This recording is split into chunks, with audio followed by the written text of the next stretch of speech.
Hi, folks. This is Dr. Rob Cywes. I am the carb addiction doc, and I am an MD PhD. And we've got with us today Dr. Latt Mansor, who is an Oxford-trained PhD. And I'll tell you, growing up in the British system, the mecca for us is, I'm kind of mixing my country metaphors here, but the mecca for us is to be able to go to Oxford. And I had the privilege of lecturing there earlier this year, but I don't go into the long history of your academics. What I'd like you to do, Latt, is, if you wouldn't mind, share with us your story, what you did at Oxford, and how you came to be where you are now in San Francisco. Yeah, sure. So I am Malaysian, born and bred.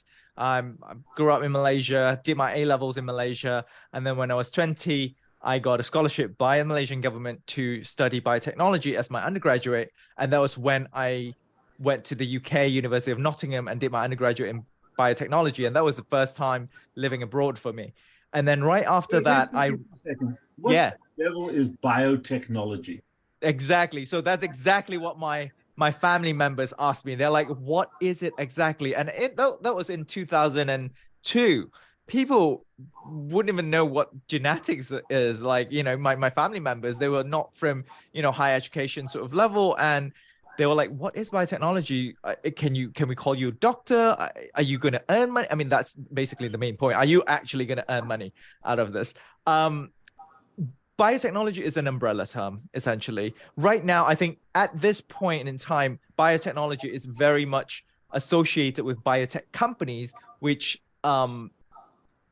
innovate sort of biologics and biological molecules that sort of imitate or sort of improve health or treat diseases.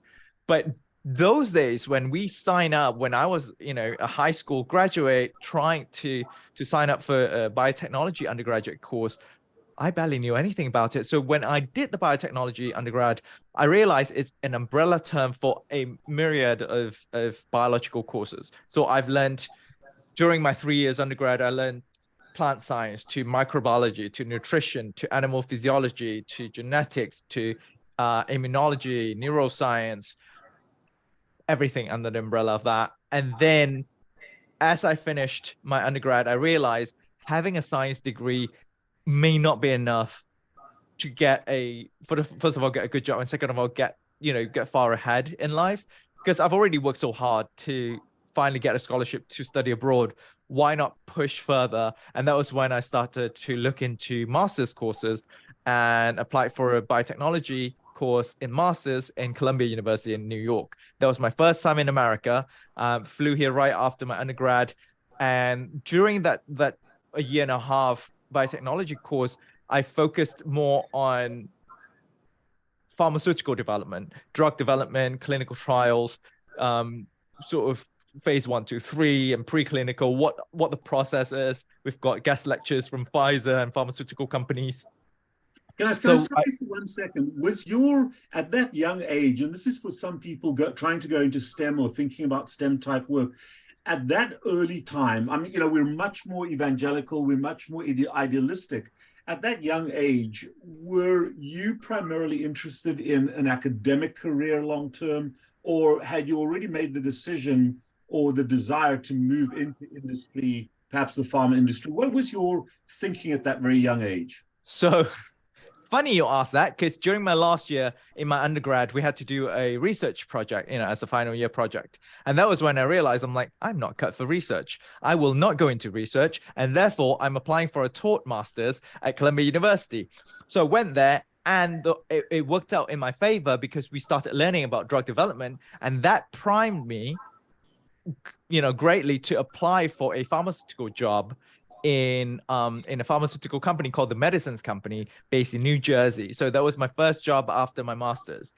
And then I got promoted after half a year to work for my boss at that time, based in Munich. And they flew me to Germany, Munich, and lived there for a year.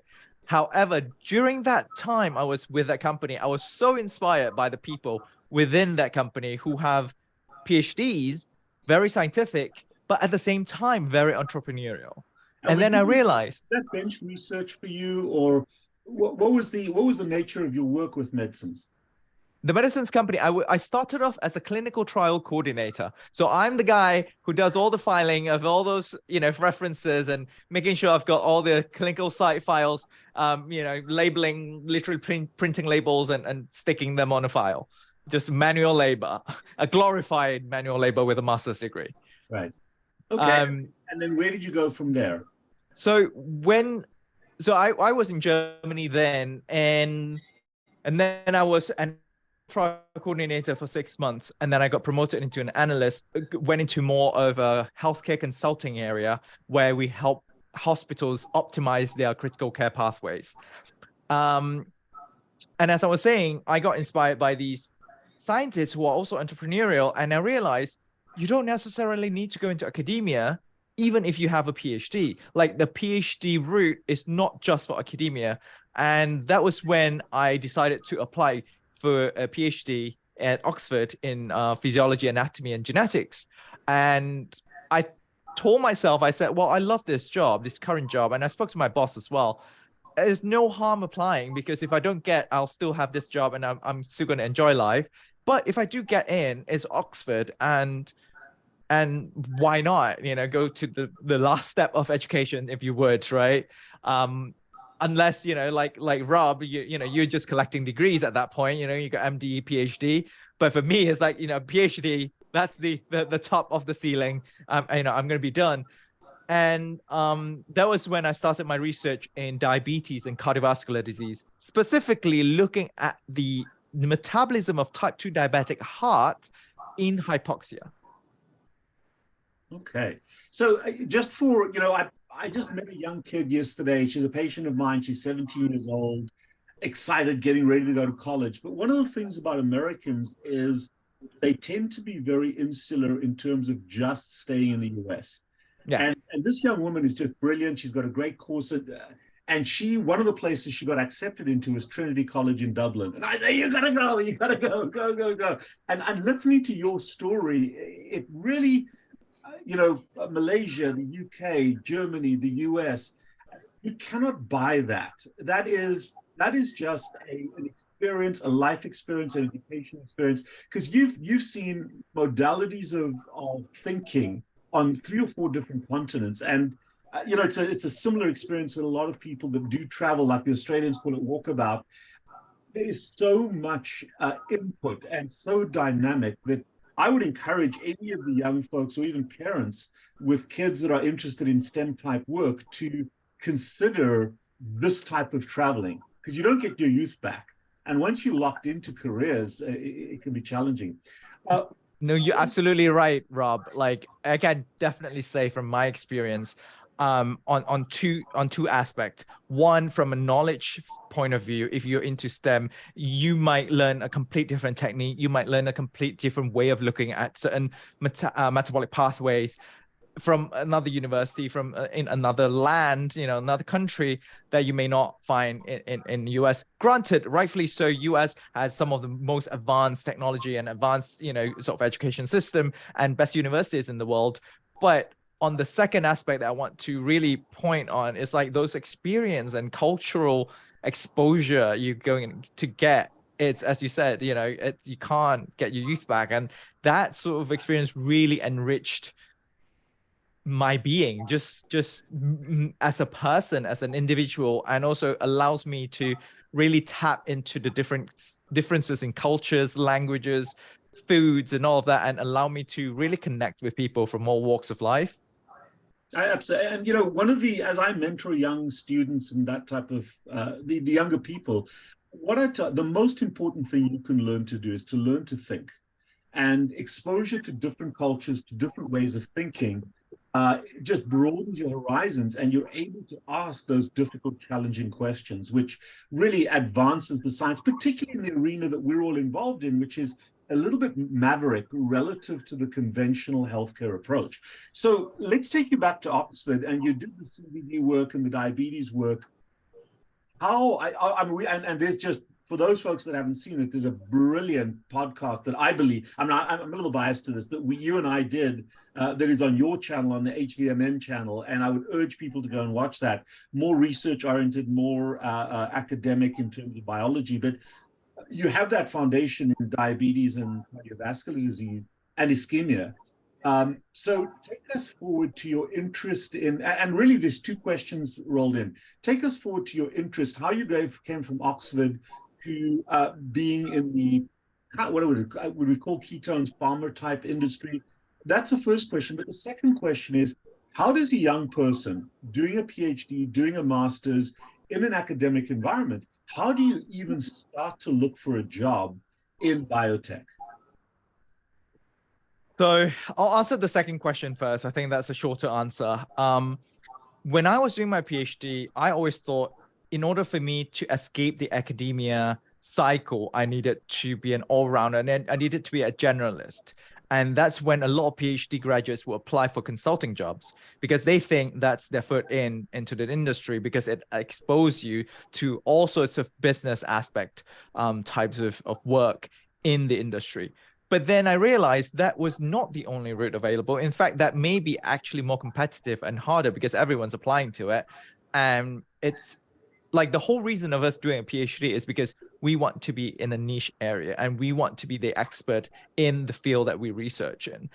And ultimately, if you want to go into industry, I think go straight for it. Either you go into big pharma. Big pharmas are always hiring scientists and experts in the field. Look into pharmas that are specifically treating a disease or therapeutic areas that you are specialized in. That's easy. But if your mind is around doing what I'm doing now, which is more of a startup area, I would say just identify your niche and know that there are only probably a handful of people that who are experts in your area, literally 5 or less, and then approach the companies who are doing work in those areas, and they always are in search for experts in this area, and also credibility as well. To have somebody who is an expert adds a lot more credibility to the science and to the content that they do. So you did the legwork. You did the legwork to approach companies to seek opportunities. So, okay. Absolutely, absolutely. I mean, people like proactive people who applicants. So ultimately they want to know you have the passion. Not only you are an expert and you are credible, but on top of that, having that sort of passion that push you to say, hey, I believe in the mission of this company. Let me be part of it and I can bring you to new heights. Perfect. So just along those lines, just because we're talking about this and I have to ask this question, is your company right now hiring young researchers? Are you in hiring mode, or as a startup? We have hired about 9 people this year. We grew about 60% this year alone. So we're always on the outlook. We're always on alert mode, looking for great talents and great people to join our team. But if you're asking if we are always like big companies, they have their hiring cycles. We don't have such things. Best way is check the website. We always list out, positions that we're hiring for, or also just email us. And we usually keep, all these talented people sort of in our repository of potential hires, and we'll reach out when a sort of appropriate position opens up. Perfect. So answering the first question is, how did I go from Oxford doing metabolism and diabetes and cardiovascular disease to where I am today? So my interest in cardiovascular disease and diabetes and chronic disease in general stem from my family's high prevalence in chronic diseases. My mom's side has really high prevalence of diabetes. My late dad died of stroke. He had a heart attack before that. Half brother on my dad's side also passed away a few years ago at the age of 45 from a heart attack. So those two combinations within my maternal and paternal sort of family, paternal family, it's a recipe for disaster if I don't look after myself. So I think me being so good at science and very interested and passionate about science, I thought to myself, why not immerse myself in the knowledge and information that is available to me in order for me to avert the risk that I'm going to face as I age. Little that I know that this kind of information would have a much, much bigger impact, like similar to the work that you guys do, in helping other people who may not have access to such information and knowledge. So then I left PhD. I went back to Southeast Asia in Singapore and Malaysia. I worked for, first of all, in Singapore for a diabetes management program, very similar to Livongo or Mother Health, sort of, an app with in-house dietitians, really help people track their macros, track their food, track their blood glucose, and help them have a lifestyle sort of intervention, lifestyle change intervention. After a year and a half, I came out, started my own company in health tech, trying to use chatbot to help people understand the different parameters of blood tests. So not necessarily interpret it in the form of how doctors would interpret to them, but rather explaining to them what LDL is, what triglycerides are, what is fasting blood glucose, what significance that means. Like that sort of explanation, especially in that part of the world, has always been lacking. And that also caused people to be quite reluctant as well, quite lazy to go for the annual checkups. And, they would think, if I don't know if I'm sick, that would be better. Whereas they are unaware that the earlier you find out about chronic diseases or, the earlier stage of disease progression, the easier it is to intervene and actually do some good and reverse that condition. I think I'll be there for 1 second, because what you said there is also opened a door that most physicians who are certainly more than a decade or two old in terms of, they don't understand the dynamic and the availability of information to lay people. When I was training, we had to go to the library to get, there he goes. I'm supposed to take it in the beginning, but okay, so here's mine. But what's changed tremendously and very rapidly is what you did right there for a little while, and that is to provide information to lay people, so that, which really ordinarily used to be the purview of physicians, and they told lay people what to do. And I think the concept of biohacking has become, for the layperson who's interested, who's educated, the access to information and to knowledge is enormous. And a large part of what we're going to talk about in a few minutes, and we're just in the introduction phase, is the information and the ability to convey detailed information to biohackers with respect. Because I respect, or because you don't have degrees behind your name, it doesn't mean I should not respect your knowledge. And so often MDs have disdain for people that come with knowledge, Dr. Google and all that nonsense. But I've dealt with some of the most incredible questions and people that ask wonderful science-based questions of me and test my knowledge because of that. And people like what you did before are the people that are educating folks about what these numbers mean and about how to understand their own biology a little bit better. So I love that. One other just brief comment is, for young people looking at this, if you are passionate about a personal story, if you have a personal investment, it always makes your work so much better. For you, your family risk, your family, I'm going to call it tragedies at very young ages. For me, a similar story. Sheryl's had a similar story. And we just become so much more invested and passionate if we have that personal foundation. So don't be afraid to follow that personal drumbeat, if that makes sense. So take us further. So, that sort of solidified my interest and passion in chronic diseases and prevention of chronic diseases, especially when it comes to lifestyle intervention. Oh, before that, I haven't even mentioned that I've always grown up being overweight most of my life until my second year of my undergraduate. That was when I started exercising voluntarily. Granted, before that, I went to PE classes, but that was involuntary. I hated it. I hated physical activity. I loved eating, and I loved, just sleeping, doing nothing, and play video games.